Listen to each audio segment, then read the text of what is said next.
Boa tarde a todos. Continuando aqui nossa aula de Direito Constitucional. Na última aula nós havíamos parado no item 7.2, Direitos de defesa, a prestação e de participação. 7.2.1, Direitos de defesa. Imposição ao Estado de um dever de abstenção, não intromissão no espaço de autodeterminação do indivíduo. Por exemplo, inviolabilidade da vida privada, liberdade profissional, liberdade de crença e culto. Pode também se materializar na pretensão de que não se eliminem determinadas posições jurídicas, direito adquirido. Meios de garantia, ações mandamentais, ações de responsabilidade civil. Bom, os direitos de defesa, eles corresponderiam então em certa medida aos chamados direitos de primeira geração, direitos fundamentais de primeira geração, que são aqueles que impõem ao Estado justamente esse dever de abstenção, de não interferir na esfera de autodeterminação do sujeito, e se materializam basicamente na inviolabilidade da vida privada, inviolabilidade de domicílio, na liberdade profissional, quer dizer, no Estado não dizer como quem pode exercer determinada profissão ou como deve exercer, né? Já vimos que essa liberdade profissional tem certas mitigações, e muito importante é a liberdade de crença e culto, né? O Estado não pode impor ou proibir que a pessoa creia ou deixe de crer ou tenha determinado culto religioso ou se abstenha de celebrar determinado culto religioso, né? E uma outra dimensão desse direito de defesa é a pretensão de que o Estado se abstenha de suprimir direitos que já existem, né? Sejam direitos a uma prestação positiva ou sejam direitos direitos de defesa, direitos de abstenção do Estado, né? Por exemplo, o sujeito tem, vamos dizer, direito adquirido a se aposentar em determinadas bases legais, sob determinado regime jurídico, né? Ele adquiriu aquele direito, quer dizer, ele preencheu todos os pressupostos fáticos exigidos para o gozo daquele determinado direito, daquela determinada posição jurídica. Então, aquilo que era um direito objetivo, posto no ordenamento jurídico, se torna um direito subjetivo, um direito invocável pelo sujeito de direito, né? Aquele direito se incorpora ao patrimônio jurídico do sujeito de direito, né? E passa a ser então oponível ao Estado, quer dizer, o Estado tem um dever de abstenção, de não suprimir mais aquela determinada posição jurídica. E os meios de garantia dessa segunda dimensão, né, do direito de defesa seriam, por exemplo, as ações mandamentais, né, um mandado de segurança, para garantir a proteção em face de uma violação arbitrária de direito por parte do Estado, né? E se não for possível mais impedir ou remediar de alguma maneira, vamos dizer, por meio de uma tutela específica do direito, surge então as ações de responsabilidade civil do Estado, para que aquele direito que não pode mais ser prestado na maneira da tutela específica do direito, que ele possa ser convertido então numa prestação pecuniária, né, e que de alguma forma o sujeito seja reparado pelo prejuízo.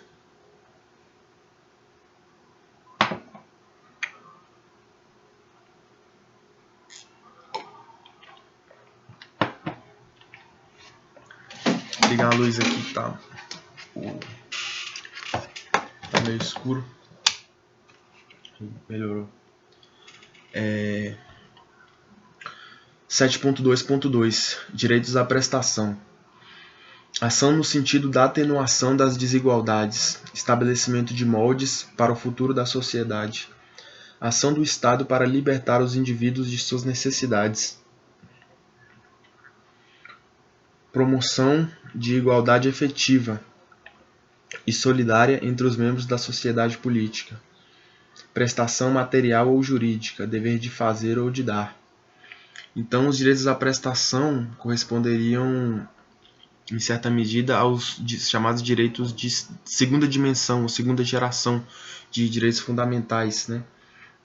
Que é justamente a ação do Estado no sentido de mitigar as desigualdades existentes na sociedade, ver o estado de coisas não num plano meramente formal, estabelecer uma lei aqui e uma lei que vale para todos, só que esse todos, essa comunidade jurídica, essa comunidade submetida ao império do direito, ela está os sujeitos inseridos nessa comunidade estão em situações práticas distintas, né? Um pode ser ali um mega empresário e o outro, puxa, sei lá, um sujeito que tem uma profissão ali mais simples, né?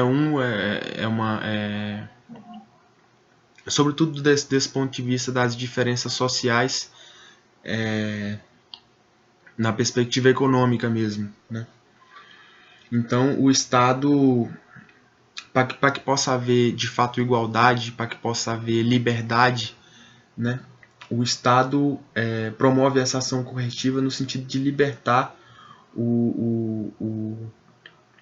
os indivíduos das suas necessidades, né? Por exemplo, o sujeito que não pode pagar por educação, ele ter uma educação pública. O sujeito que não pode pagar por um serviço de saúde, ele ter um serviço de saúde público, né? Como é que você pode ter liberdade efetiva se você não tem instrução, se você não tem saúde, né?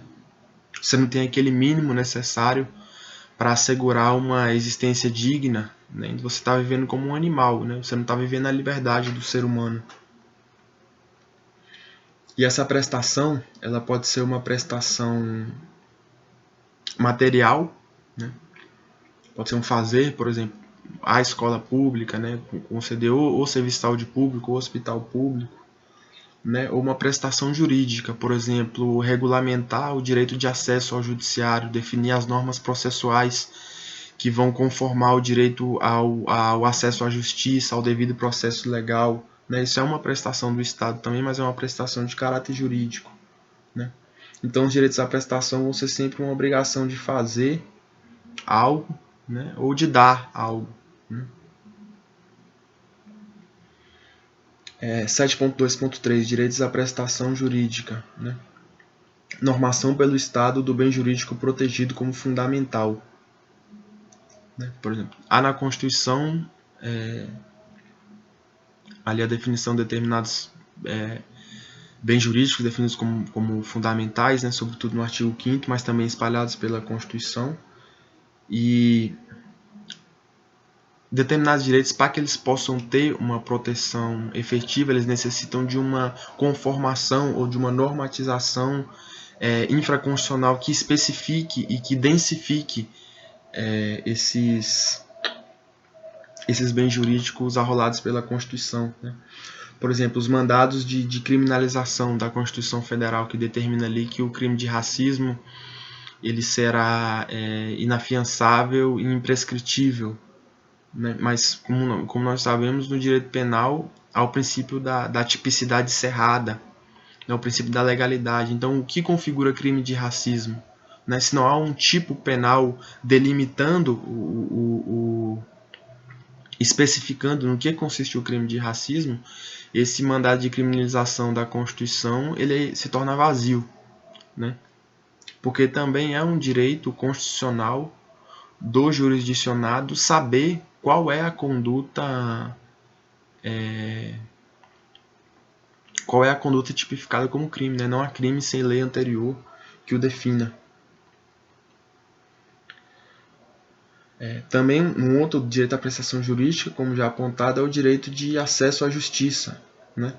Que são justamente o estabelecimento das normas processuais de modo a determinar uma solução segura e justa dos conflitos, que também é um direito do cidadão, tendo em vista o preceito constitucional da tutela do acesso à justiça, né, da inafastabilidade do poder judiciário.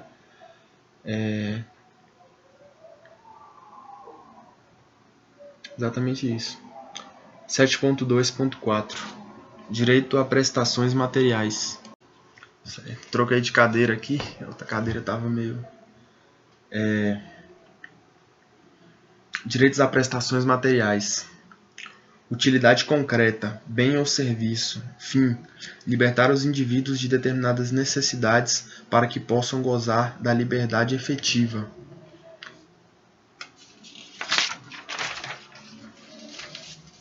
Normas de índole social usualmente estão condicionadas à ação do legislador, por exemplo, direito à educação, o que também ocorre com normas de baixa densidade legislativa, garantia de acesso ao judiciário, garantia do júri. É necessário atenção à natureza das coisas, elementos mínimos indispensáveis à aplicação, densidade normativa. Deve-se presumir a perfeição da norma, em face do princípio da autoaplicabilidade. Bom, aquilo que nós já havíamos tratado na introdução, né, aos direitos à prestação. Os direitos à prestação de materiais são, portanto, uma utilidade concreta, né, um bem ou um serviço que o Estado vai prestar, né, um serviço de educação, um serviço de saúde. Pode ser um bem concreto, por exemplo, no caso das verbas, né, de assistência, benefício de assistência social e etc. Né? E a finalidade é justamente dar aos indivíduos aqueles elementos mínimos para que eles possam suprir essas necessidades básicas, para que os sujeitos possam de fato gozar de uma liberdade efetiva, né? Porque, como nós já pontuamos, como é que o sujeito vai ter liberdade se ele não tem saúde, se ele não tem instrução, se ele não tem um mínimo ali para se alimentar, para dar um pouco de dignidade para ele e para a família dele, né? Isso não é vida de ser humano, é vida de bicho, né? Ele está num estado ali abaixo do ser humano. Se ele não consegue preencher nem essas coisas mais básicas, como é que se pode dizer que ele tem liberdade? Né? Ele vira, na verdade, um escravo dessas necessidades. Né? Quem vive com uma doença permanente é escravo daquela doença, né? E etc., escravo da fome. Né?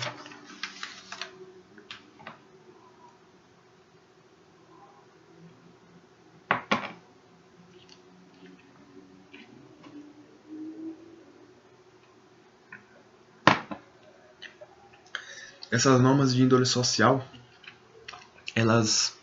geralmente elas têm uma baixa densidade normativa, né? Quer dizer, elas são colocadas em termos genéricos, como, por exemplo, direito à educação, e está posto lá direito à educação, né? E como é que se efetiva isso, né? Essa norma reclama pela própria estrutura dela, pela própria natureza dela, uma conformação, uma regulamentação pelo legislador. De que forma se vai dar o direito à educação? Qual é o ente estatal responsável pela educação infantil, a educação do ensino médio, pelo ensino superior? Quais são as bases da educação? Quais são as diretrizes? Né? Isso tudo reclama uma densificação por parte uma regulamentação por parte do legislador, né? Elas não, pela própria estrutura dela, elas não são, não se pode divisar exatamente como é que esse direito vai atuar no plano concreto, né? Para que o direito possa ser efetivado, ele tem que ter alguns elementos mínimos indispensáveis, uma certa delimitação ali de como é que isso vai ser operacionalizado no plano da realidade, né? Vai ser do campo meramente jurídico ali e ser colocado no plano material, no plano das coisas, né? Isso é chamado de densidade normativa, né? Essa delimitação, essa completude da norma, né? No entanto, em face do princípio, salvo engano, inscrito ali no artigo 5º, parágrafo 3º, que estabelece uma presunção de autoaplicabilidade das normas que trazem direitos fundamentais. Então a gente vai sempre presumir que aquilo ali é passível de ser aplicável, vai tentar extrair daquele comando ali o maior número de elementos que permitam a sua aplicação imediata, independentemente de qualquer conformação pelo legislador. No entanto, há determinados direitos que, de fato, pela sua natureza, exigem uma regulamentação ali pelo legislador, e isso essa é uma questão problemática, né? A partir daí surgiram diversas teorias, né, do juiz poder aplicar, suprir a omissão do legislador e aplicar diretamente determinados direitos constitucionais que, a princípio seriam inaplicáveis pela ausência de atuação do legislador. Isso é uma questão que a gente vai ver em mais detalhes no curso de Processo Civil do Luiz Marinoni, é um curso que eu também estou ministrando aqui, e que é um curso de processo civil, mas que tem muitas interconexões com o direito constitucional nessa dimensão do processo, né? Então, em certa medida, é complementar a isso que a gente está vendo aqui. 6. Tendências na evolução dos direitos humanos. Evolução do plano ideal à positivação, prerrogativa de exigibilidade jurídica, dentro do Estado que os proclamou. Declaração Universal de 1948. Impulso de universalização. Seguiram-se várias convenções internacionais. Tendência de especificação, que facilita a concretização. Direitos dos deficientes, das crianças, idosos, particularidades da vida social. Bom, os direitos humanos, no primeiro momento, eles se situavam no plano da especulação filosófica, vamos dizer assim, mas não eram direitos positivados, eles não constavam de uma ordem jurídica específica e não eram, portanto, oponíveis ao Estado no plano jurídico, né? E houve essa evolução, notadamente, a partir da Declaração Universal dos Direitos do Homem de 1948. É um marco mais recente, né? Que a partir de 1948 houve esse impulso de universalização dos direitos humanos, né? Para que os direitos que estavam contidos em determinadas ordens jurídicas, né, que já vinham desde a Revolução Francesa, da Revolução Americana, que esses direitos se espalhassem, né, por todos os ordenamentos jurídicos.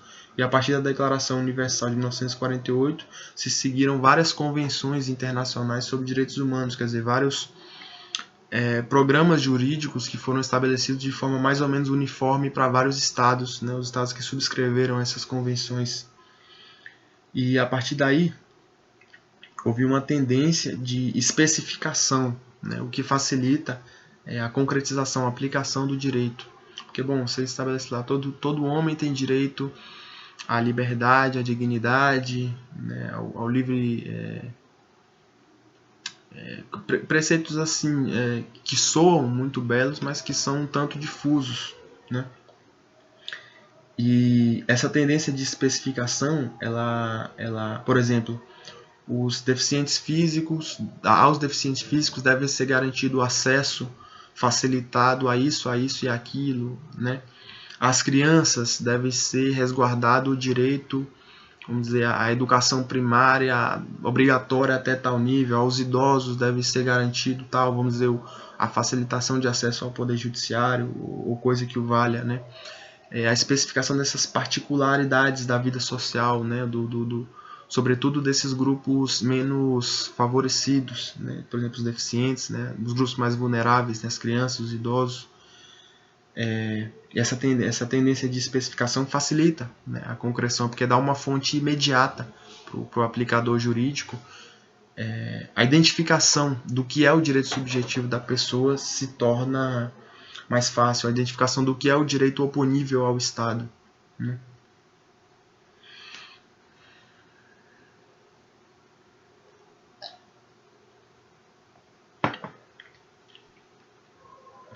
Em certa medida, há uma majoração aqui do grau de densidade normativa, né?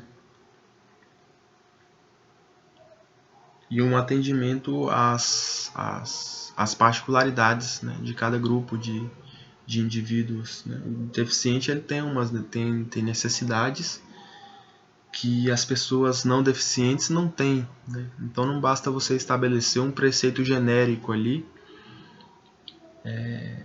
porque a situação concreta, a situação fática, é diferente para cada indivíduo, né? Então surge a necessidade desses direitos humanos, mas são direitos humanos, vamos dizer, de segmentos, né, da sociedade. 7. Funções dos direitos fundamentais. A teoria dos 4 status de Jelinek. Status em que o indivíduo pode se encontrar em face do Estado. Isso aqui é uma coisa que é bastante cobrada em concurso público, né?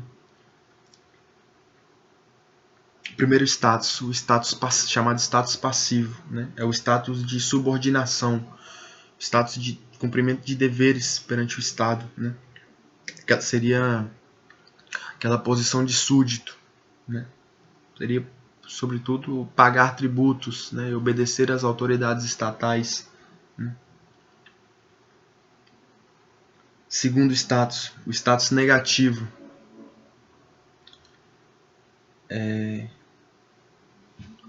Eu tô com a impressão que... rapaz. Nós já vimos isso aqui. Me desculpem.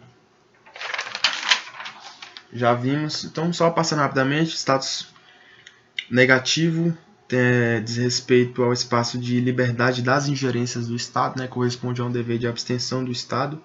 O status positivo é o dever de exigir, é a possibilidade de exigir prestações por parte do Estado. E o status ativo é a possibilidade de influência na vontade do Estado, né? Serão os direitos políticos. Que eu virei a página, mas virei a página para o lado errado. Me desculpe.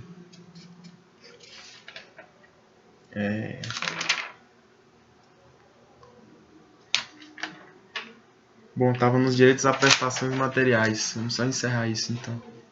Direitos a prestações materiais, um exemplo seria o direito à saúde, direito à educação, direito à previdência social, né? A seguridade social como um todo, né? Que abarca a saúde, a assistência social e a previdência, né?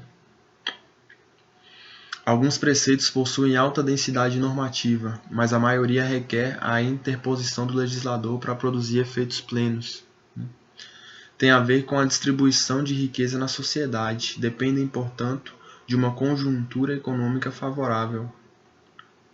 Isso é uma nota importante, né? Não basta você estabelecer no plano jurídico, ali abstrato, que bom, o salário mínimo vai ser tal, a aposentadoria do fulano vai ser tal, o serviço de saúde vai ser assim, assim, a educação assim, assim. Se o Estado não dispõe de recursos materiais para arcar com todas essas obrigações, né? E esses recursos materiais vão vir da própria sociedade, né? Porque o meio de o Estado conseguir riqueza é extraindo essa riqueza da própria sociedade, né? Por meio dos impostos, né? Sobretudo por meio dos impostos, né? Mas também por outras receitas, mas a principal receita são os tributos, né? Cabe ao legislador infraconstitucional definir sua forma de realização conforme o momento histórico, né? Submetidos à reserva do possível. No caso de verbas escassas, a seleção da alocação, por exemplo, há ali uma pretensão da sociedade a ter, claro, uma saúde de qualidade, uma educação de qualidade, uma segurança pública de qualidade, né? Uma previdência. Mas diante da escassez de recursos, a seleção da alocação dessas verbas, quer dizer, de qual área vai ser priorizada, ela deve ter legitimação popular, quer dizer, o povo é que deve dizer, bom, os recursos são limitados, então onde nós vamos, qual área vai ser priorizada, né? Qual área vai ter maior relevo em detrimento de outra, né? Uma vez que os recursos são escassos. E essa legitimação popular se dá por meio do parlamento, né? Ali na definição das leis, né? Sobretudo das leis de diretrizes orçamentárias e etc.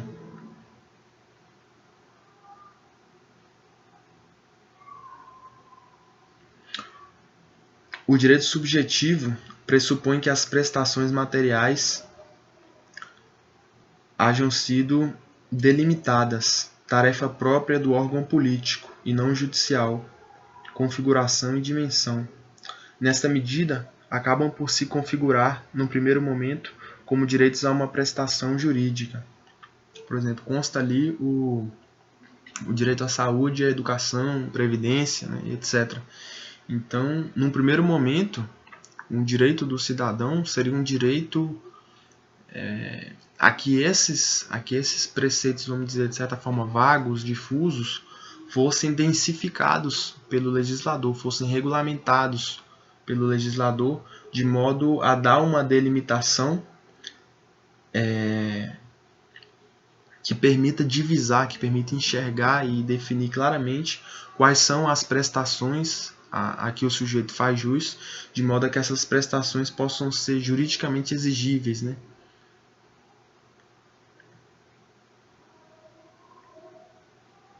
E esse é, como disse, é um dos grandes problemas, né? O legislador tem liberdade de conformação, pode estabelecer a forma e a medida em que concretizará as imposições constitucionais.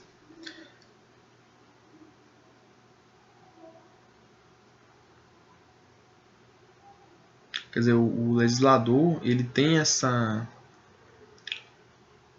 Ele não pode, vamos dizer, não efetivar, não promover a conformação do direito constitucional, mas tem um campo de, dentro da conformação, tem um campo, vamos dizer, elástico ali, para que o legislador possa ver, à luz das necessidades sociais, das possibilidades orçamentárias, das opções públicas, né? Para que ele possa regulamentar a forma e a extensão em que ele vai concretizar essas imposições constitucionais, né? E aí surge também o problema da proibição da proteção insuficiente, né? E nem por isso esses preceitos difusos estão desprovidos de eficácia, né? Que eles servem, no mínimo, sempre, né? Como parâmetro de constitucionalidade, né? Não pode ser editada uma lei para contrariar esse preceito, ainda que difuso. Como diretriz interpretativa, né? Você vai sempre interpretar o regramento infraconstitucional à luz dos preceitos constitucionais. E opera também como revogadora das normas incompatíveis, né? Se por acaso houver uma norma infraconstitucional incompatível com uma disposição constitucional superveniente, essa norma infraconstitucional entende-se por revogada, né?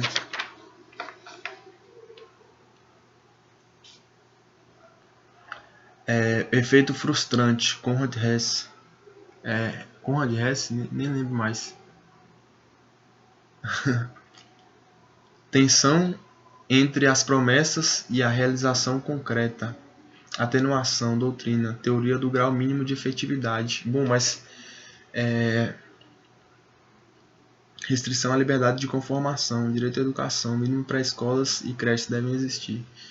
Exatamente. Se houver um hiato muito grande entre a promessa constitucional e a efetivação no plano prático, isso enfraquece a Constituição e, em certa medida, desmoraliza até a Constituição, que é a lei fundamental do Estado e que é o projeto de Estado, que, portanto, deve ser respeitada, né?